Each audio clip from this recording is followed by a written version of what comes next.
All right, so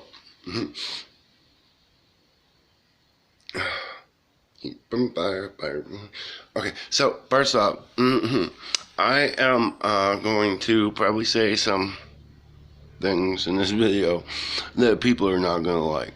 Okay, so if you are easily offended, if you have no sense of humor, if you're one of those politically correct super woke people that believes that you should punish people for their opinions or their diversity of thought, um, please just don't watch this, right?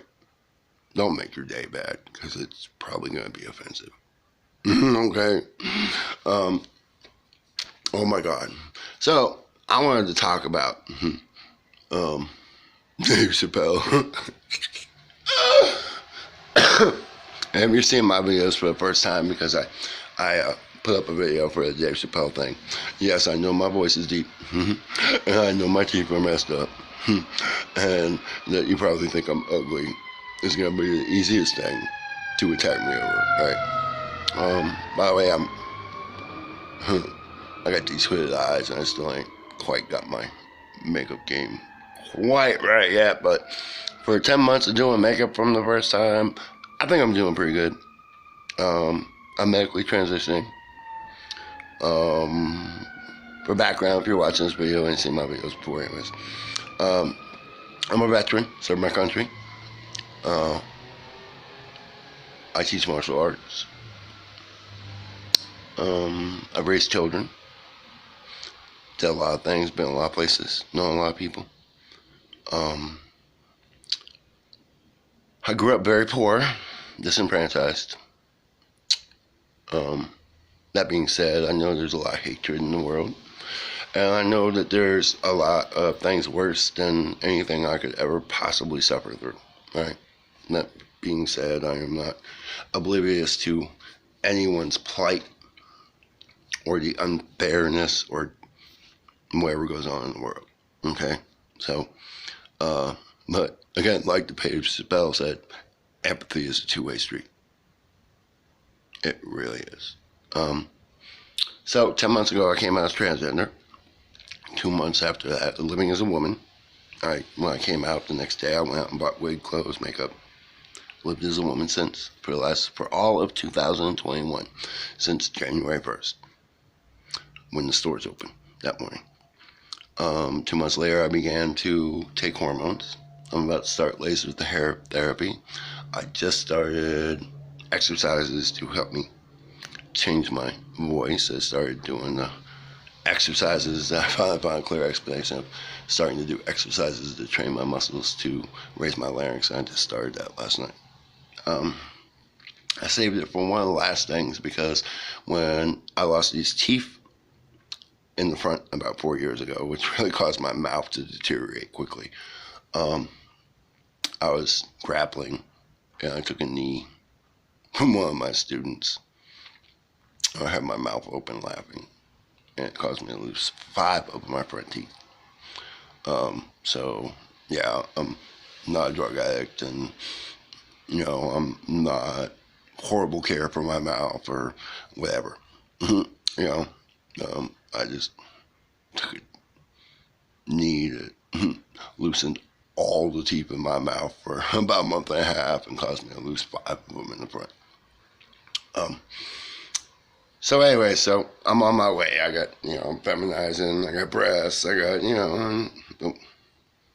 I hope I didn't flash. Anyways, I thought Dave Chappelle was hilarious, but I got a sense of humor, right? And I think, like people have glossed over a lot of the things he said, like the absolute hatred, the gatekeeping, the whole thing about Daphne. The whole thing about how he's treated, about how people have mentioned the same points, everything I've ever seen from Dave Chappelle, secondhand, anybody that knows him, when you watch these things, they say he's a really sweet person. They say that, I watched one earlier that said for a celebrity that, of his stature, that he was one of the most nicest people, sweetest people that they had ever met off stage. You know, um, you know, I just recently ran across a new thing called Brightly. And that girl seems to be rocking it, right? But she talked about several things. I was watching a thing about doxing and everything else, and then our woman Blair White, who again is controversial. But you know, this whole cancel culture thing, this whole whatever, that when you decide you hate someone or people are undeserving of existing because they have their own opinions, right? If you're entitled to your opinion, I'm entitled to mine, right? Let's say that again. If you're entitled to your opinion, I am entitled to mine. Now, personally, I don't do gatekeeping, right? Like, I really don't care. I don't care who you are. I don't care where you are. I don't care how much money you have, what God you worship or don't worship. I really don't care. You know, I used to give people a whole laundry list of what I thought philosophically about life and everything, but I've all boiled it all down these days since I became trans. If you're nice to me, you can be my friend, right? If you're nice to me, you can be my friend.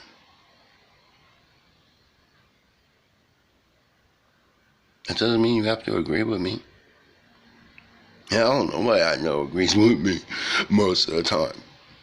Because I think for myself, something that I've said for the last decade or so, I am a sovereign individual.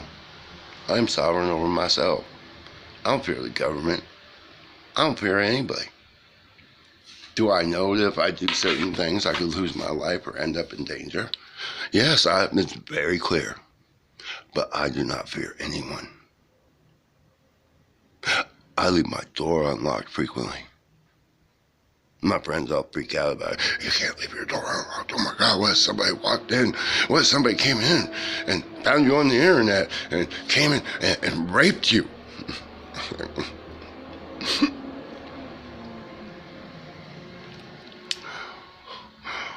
What if I grew wings tomorrow and could fly? You know, I refuse to live in fear.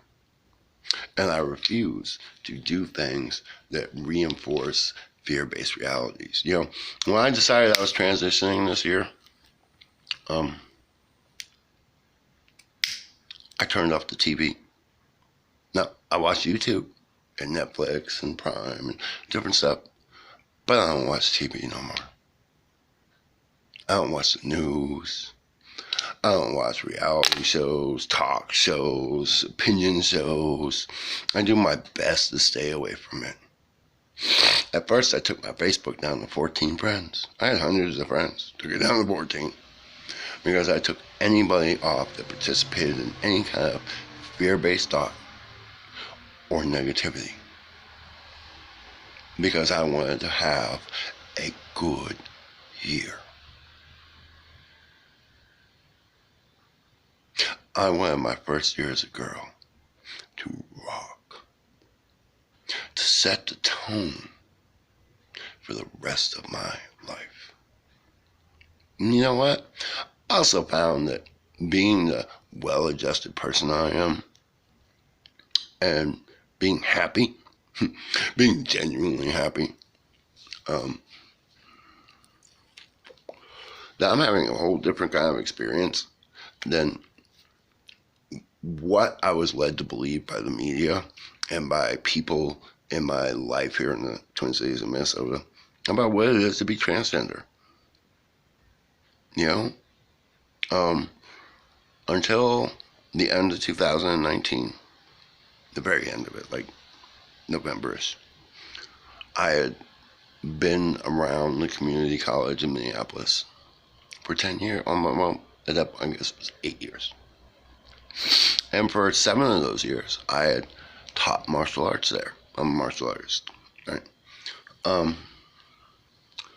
I started the club. And I originally started the club because for years I had been poor, for 15 years or so. I hitchhiked around the U.S., Canada, Mexico with a backpack and a guitar. I was one of those people.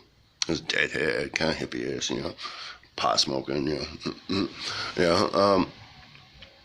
just going places, meeting people. Even then, I would see people that would pick me up and be like, "Aren't you afraid?" I'd be like, "Huh? Of what?" Anyways, so I started a martial arts club. Anyways, I got sidetracked there. I do that. The estrogen makes my mind be like, oh, shiny, right? let me focus. Let me pull it back in here. So for years I studied martial arts. I don't know, it's been 3 decades now, I guess.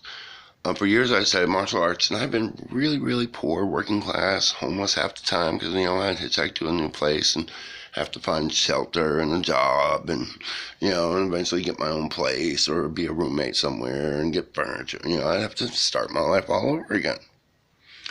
I didn't have any money, so people taught me for free and said, just don't brag about it to everybody else and pay it forward someday. So when I came to Minneapolis and I decided to start a student life club, I decided that I was going to teach. My teachers and the people in the organization I was in supported me in that for my skill level and my experience and everything. And started as a club. Well, oh my God, this freaking white lady with blue eyes and probably never suffered a day in her life targeted me. She was the head of student life at Minneapolis College. She targeted me for 5 years. She would have people in the scheduling department, other departments that, one time I called and the people in the scheduling department told me that this lady was on vacation and she had instructed them not to speak to me until she came back. I was like, is she your boss? It got so bad I had to call the vice president of the college and threaten to file a lawsuit for discrimination if she bothered me one more time. I, who have never even thought about ever filing a lawsuit before, would just roll on, But I had started this club to pay it forward, and I had started it hoping to teach, young people, and people who were LGBTQ or disenfranchised or, to get better exercise, be able to defend themselves, have some basic rudimentary defense skills, and to enjoy the other benefits of martial arts, which, problem solving, better cognitive process, self-esteem, awareness, all those kind of things, and surprisingly, I was very, very, you could have looked at me and thought I was a poster child for everything misogynistic that everybody hates, right? But that's not who I was. And was compounded and made worse by, I'm going to quote Dave Chappelle several times. I'm probably going to misquote him too. I just watched his response video. It was compounded by that I will not bend knee to anyone. I will not. You could show up and put a gun on my forehead, and I would not bend my knee to you. I would tell you to shoot me or to quit boring me. Because you can only kill me once. Yeah. That's who I am. And I asked this lady one time, I said, why are you so, what did I ever do to you? What have I done wrong? She shrugged her shoulders and gave me that little look and was like, I don't know, I guess because people listen to you when you speak. I had to respond to her and say, well, why is that a bad thing? I tell people all the time to be righteous, to be fair, to stand up for people who are being bullied. You know, I tell people to treat your friends and your enemies the same. Otherwise, it's discrimination. I was like, why am I saying this bad? Right? And then Trump got elected. Oh my God, it got worse. It got worse when Trump got elected. Right? So, now, I'll call BS on this woke culture stuff and, you know, the hypocrisy and all the things that people would say, you know? And this young woman got offended and she got mad. And I was hanging out mostly with a black educational program because, I don't know, I was made to feel welcome there and was a member, and even though I wasn't a student anymore. Oh, and by the way, by this time, the college had seen fit to give me a contract, make me an independent contractor, and pay me for teaching martial arts. Right, I was being paid. Right? So, then, these people, so there was this guy who was a philosophy teacher. He was black male, and PhD. They made him the head of this black educational program. And he came in single-mindedly with the purpose of getting rid of me. Made me feel uncomfortable. Every conversation went from boiled down to, oh, you're a cisgender, heteronormative, white, male, full on in your privilege, but I've sacrificed mine. I'm a feminist. I'm like, dude, every woman on this campus who's not your boss is like, dude, you're a misogynist. This dude is basically a bully. Right? Basically a bully. You said something to him he didn't like, and he loomed over you and got loud and rah! You know, yeah, bully. Right? And, I don't know, you know, like, at Minneapolis College, there was no freedom of thought encouraged. If you weren't on the politically correct, cancel culture, woke, this is our boat and this is what we do thing, they did everything they could to provoke you, to cause you to have an emotional outburst.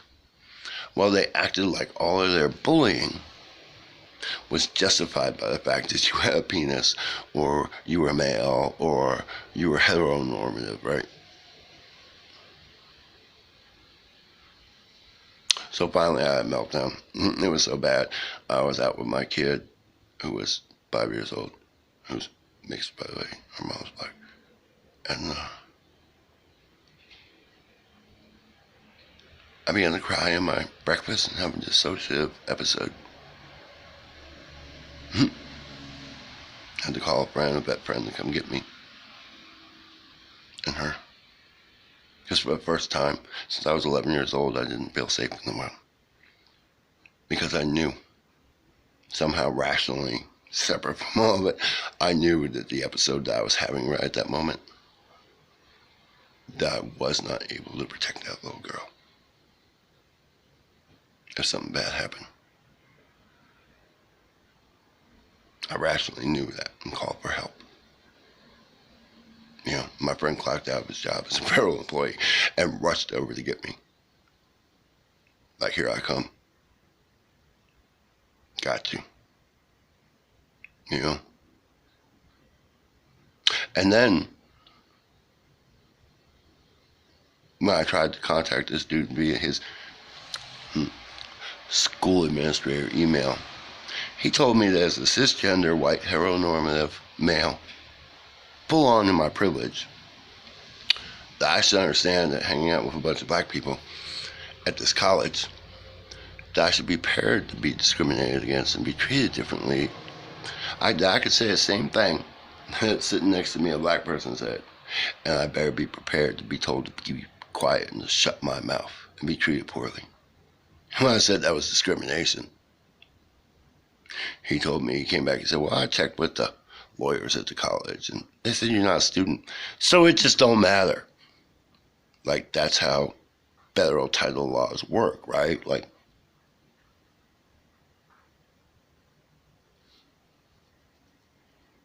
I don't think so. And then, when I wrote back and said, that's not how it works, Jack, for federal law, I was like, I could be a homeless person smelling like pee and boo-boo, and it would still be discrimination. All of a sudden, I started getting calls saying somebody reported an incident, and I had been told, that I needed to come in for this investigation. So then they tried to set me up retroactively, saying I did something foul to make it look like I had provoked this treatment. Right, and my battery's dying again. I don't know how it does this, man. I think somebody, something's wrong with my phone. 1 minute it's 80%, the next minute it's dying. So I'll be back.